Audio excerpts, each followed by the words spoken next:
Bueno, después de analizar los tres casos, Spotify, División Palermo y The Food Truck Stores, creo que todos comparten algo, ¿no? Son organizaciones atravesadas por cambios disruptivos, pero con respuestas muy distintas desde la gestión del capital humano. Sí, y bueno, lo interesante es que ninguno de los casos tiene problemas solamente operativos. Lo que aparece constantemente son tensiones culturales, conflictos de liderazgo y dificultades para sostener el crecimiento sin afectar a las personas. Bueno, y ahí como vimos en el cortometraje, el empleo, se exagera eso de forma simbólica, ¿no? Personas literalmente convertidas en objetos para sostener el funcionamiento del sistema. Y aunque es una metáfora, o nos gustaría que así sea, nos obliga a pensar cuánto eso sigue pasando hoy dentro de muchas organizaciones, cuando el foco está solamente en la productividad y no en las personas. Exacto, y creo que también ahí aparece una pregunta clave para cualquier organización actual, ¿no? El cómo lograr la eficiencia, la innovación y el crecimiento sin transformar las personas en simples recursos. Claro, si arrancamos por The Food Truck Store, el ADN organizacional está completamente atravesado por la figura de Rodo. La empresa creció muchísimo, pero sigue funcionando desde un modelo mental muy emprendedor y personalista. Sí, es como si todavía fuera un emprendimiento chico, ¿no? Claro, y eso impacta directamente en el diseño de puestos, porque bueno, muchos roles no están realmente formalizados. La tarea depende mucho de la presencia del dueño y de acuerdos informales. Sí, ahí se ve claramente lo que plantea Mintzberg, ¿no? Sobre las estructuras simples. Funcionan bien en las etapas iniciales, pero cuando ya la organización crece, la supervisión directa empieza a generar cuellos de botella. Y en División Palermo igual pasa algo totalmente distinto.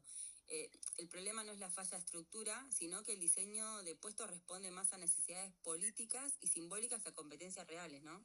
Claro, y ahí aparece el diversity washing. Sí, sí, tal cual. Se prioriza construir una imagen inclusiva, pero sin generar verdaderos procesos de integración. Y desde Volande podríamos decir que falla completamente el reclutamiento y selección por competencias. O sea, no se analiza a las personas si ellas cuentan con esas capacidades técnicas o conductuales necesarias para realizar el puesto, simplemente las tomaron.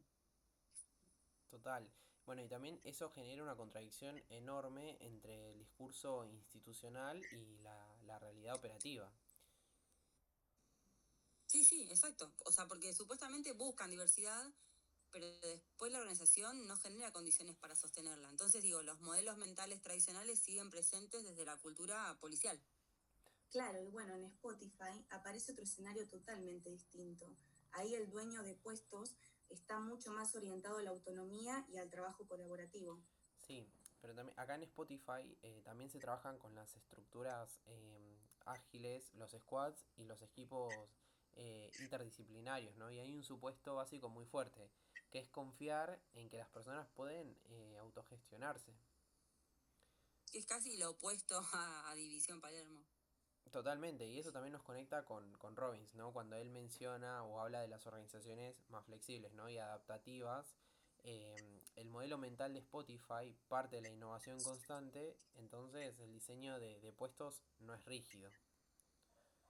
Claro, aunque también tiene desafíos, porque bueno, tanta autonomía puede generar ambigüedad o sobrecarga.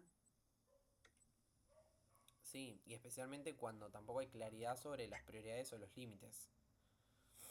Y ahí aparece algo que me parece que es interesante. Los tres casos muestran que el diseño organizacional nunca es neutral, ¿no? Siempre refleja la forma en que los líderes entienden a las personas y al trabajo. Sí, bueno, y en Spotify el poder está mucho más descentralizado, ¿no? La toma de decisiones circula entre los equipos y eso también favorece a la participación. Sí, pero también puede generar conflictos de tarea. Sí, porque cuando los equipos tienen tanta autonomía, aparecen diferencias sobre las prioridades, ¿no? Como por ejemplo los tiempos, las metodologías. Y ahí la comunicación parece ser más horizontal, ¿no? Sí, porque también intenta sostener una cultura de feedback constante, ¿no? Desde Robbins podríamos relacionarlo con las culturas organizacionales orientadas a la innovación y al aprendizaje. Bueno, en The Food Truck Store pasa todo lo contrario. La comunicación depende mucho de Rodo y de vínculos informales. Claro, o sea, hay cercanía, pero no necesariamente claridad. Claro, y eso empieza a generar conflictos cuando la empresa crece, porque bueno, lo que antes se resolvía hablando directamente con el dueño ya no alcanza. Claro, y ahí aparecen los conflictos del rol. Sí, y bueno, también resistencia. Cuando se intenta profesionalizar la estructura, algunos sienten que formalizar procesos implica perder la mística de la empresa. Bueno, pero en División Palermo el conflicto es mucho más relacional. Los nuevos integrantes sufren prejuicios, discriminación y falta de legitimidad. Sí, hay un choque cultural muy fuerte. Y además aparece el temor reverencial, ¿no? Digo, los miembros de la policía tradicional utilizan el poder informal que tienen para marcar jerarquías y excluir a quienes consideran diferentes. Claro, pasa que ahí la comunicación está totalmente atravesada por barreras. Totalmente. No hay escucha activa ni espacios reales de integración. Desde Van Morgan podríamos decir que predominan dinámicas defensivas que dificultan el trabajo colaborativo. Sí, eso también termina afectando al desempeño organizacional. Y sí, porque las personas trabajan más preocupadas por seguir dentro del grupo que por cumplir el objetivo institucional. Exacto. Bueno, los tres casos muestran algo importante.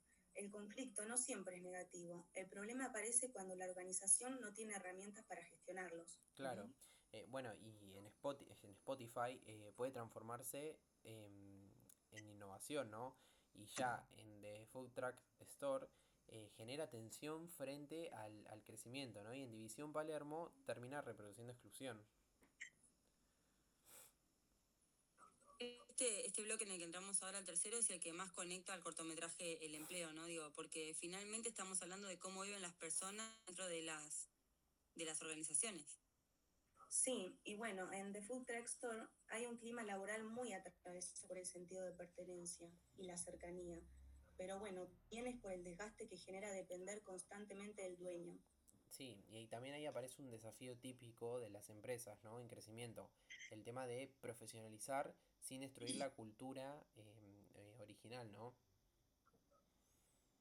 Claro, tal cual, porque cuando empieza a aparecer procesos más formales, algunos colaboradores sienten pierden libertad o buena identidad. Sí, pero poner en División Palermo el clima es mucho más hostil. Sí, directamente hay exclusión. Claro, y eso impacta en dimensiones básicas del clima laboral, como la confianza, la seguridad psicológica y el reconocimiento.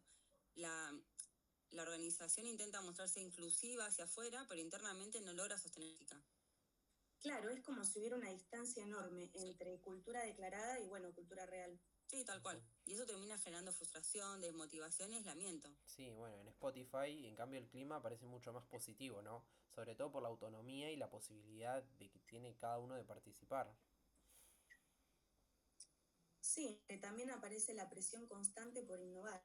Sí, y eso también puede generar agotamiento si no se acompaña de forma correcta, ¿no? Sí, sí, porque incluso en culturas modernas o flexibles existe el riesgo de naturalizar la exigencia permanente. Claro, y ahí es donde entra la gestión del cambio. Sí, y bueno, los tres casos muestran diferentes respuestas frente al cambio. Sí, en División Palermo directamente hay resistencia cultural, ¿no?